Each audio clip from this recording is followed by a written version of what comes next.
নারায়ণগঞ্জের রূপগঞ্জে বাংলাদেশ জামায়াত ইসলামীর তারাব পৌর শাখার উদ্যোগে টানা বৃষ্টিতে পানিবন্দী শতাধিক পরিবারের মাঝে খাদ্য সামগ্রী বিতরণ করা হয়েছে। বুধবার উপজেলার তারাব পৌরসভার বরপা শান্তিনগর এলাকায় আয়োজিত কর্মসূচিতে উপস্থিত ছিলেন জেলা জামায়াতের যুব ক্রিয়া বিভাগের সাধারণ সম্পাদক ও তারাব পৌরসভার মেয়র পদপ্রার্থী খন্দকার মোহাম্মদ আলামিন, কাউন্সিলর পদপ্রার্থী আলহাজ মোহাম্মদ মুকসুদুল আলম সহ স্থানীয় নেতৃবৃন্দ। খাদ্য সামগ্রী বিতরণকালে নেতারা পানিবন্দী মানুষের খোঁজ খবর নেন এবং দুর্যোগে তাদের পাশে থাকার আশ্বাস দেন। পৌরবাসী, আমি আপনাদের কাছে আজকে যে বিষয়টা বলতে চাই সেটা হলো, আমরা যদি জামাত ইসলামীর পক্ষ থেকে আপনাদের ভোটের মাধ্যমে আপনাদের সহযোগিতায় আমরা যদি নির্বাচিত হতে পারি, তাহলে আমরা অগ্রাধিকার ভিত্তিতে 1 নম্বর যে কাজ হবে সেটা হলো তারাব পৌরসভার জলাবদ্ধতা আমরা দ্রুততম সময়ের মধ্যে ইনশাল্লাহ নিরসন করব। ইনশাল্লাহ অতি অল্প সময়ের মধ্যে এরকম জলাবদ্ধতা আর থাকবে না যদি আমরা নির্বাচিত হই।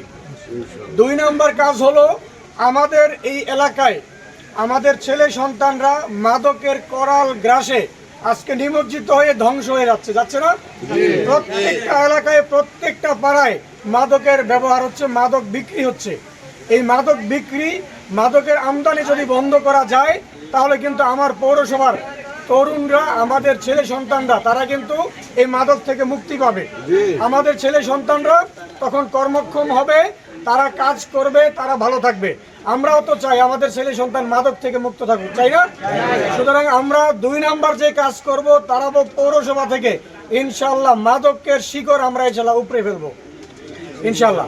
3 নম্বর হচ্ছে, আমরা যদি মেয়র হতে পারি, আমাদের এই তারাব পৌরসভার খেটে খাওয়া মানুষগুলো, নিম্ন আয়ের স্বল্প আয়ের মানুষ, তারা যে তাদের উপর যে করের বোঝা চাপায় দেওয়া সেটা তাদের মাধ্যমে দেওয়া সম্ভব হয় না।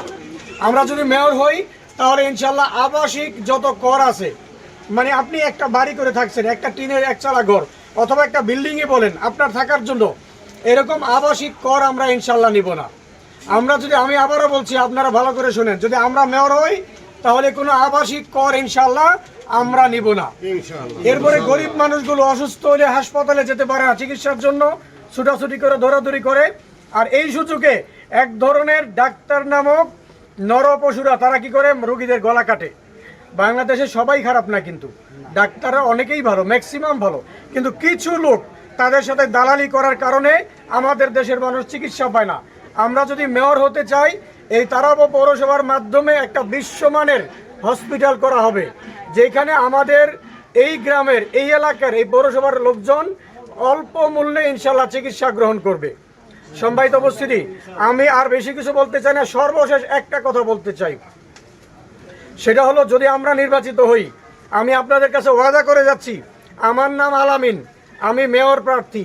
যদি আমি মেয়র হই, এই হাজী মুকসেদ ভাই উনি এই এলাকার কাউন্সিলর প্রার্থী, উনি যদি কাউন্সিলর হয়, ইনশাল্লাহ আমরা আমাদের মাধ্যমে সরকারি কোনো অর্থ, 1টি টাকাও, কোনো অবৈধ টাকা আমরা ইনশাল্লাহ আমাদের পকেটে ঢুকাবো না।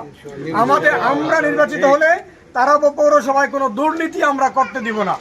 যদি দুর্নীতি বন্ধ হয়, যদি সরকারি টাকা, আমার জনগণের টাকা যদি লুটপাট না হয়, তাহলে এই তারাব পৌরসভা 5 বছরের মধ্যে একটা আধুনিক পৌরসভা ইনশাল্লাহ রূপান্তরিত হবে। আপনারা চান না সবাই ভালো থাকতে? যদি ভালো থাকতে চান তাহলে সৎ এবং যোগ্য প্রার্থী দেখে জামাত ইসলামের প্রার্থীদেরকে বিজয়ী করবেন। আমরা ইনশাল্লাহ আপনাদের পাশে আছি।